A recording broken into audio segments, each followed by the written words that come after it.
더불어민주당은 법원이 윤석열 검찰총장의 징계를 멈춰버린 이후 더 완전한 검찰 개혁이 필요하다면서 관련 입법까지 강조하고 나섰습니다. 반면 국민의힘은 정권 수사를 무마하기 위한 것 아니냐면서 현 정권이 독선과 아집을 보이고 있다고 비판했습니다. 김주영 기자입니다. 징계를 멈춘 법원의 결정으로 윤석열 총장이 직무에 복귀하게 되자 더불어민주당은 윤 총장과 검찰 비판에 집중했습니다.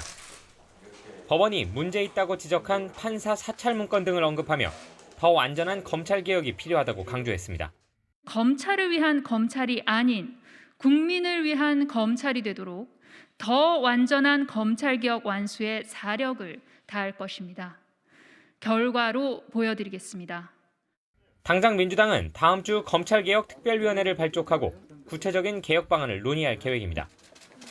무엇보다 검찰이 가지고 있는 수사권과 기소권 가운데 수사권을 분리하는 방안이 가장 핵심적으로 논의될 것으로 보입니다. 당내 의원들은 물론 지도부에서도 여러 차례에 걸쳐 강조해온 부분이기 때문입니다.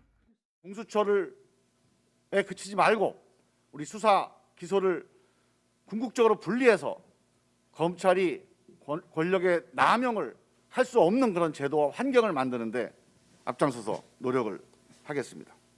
일부 민주당 의원들은 국가수사청으로의 수사권 이관 등 구체적인 방안까지 제시하기도 했습니다. 국민의힘은 자성이 필요한 것은 검찰이 아니라 현 정권이라고 꼬집었습니다.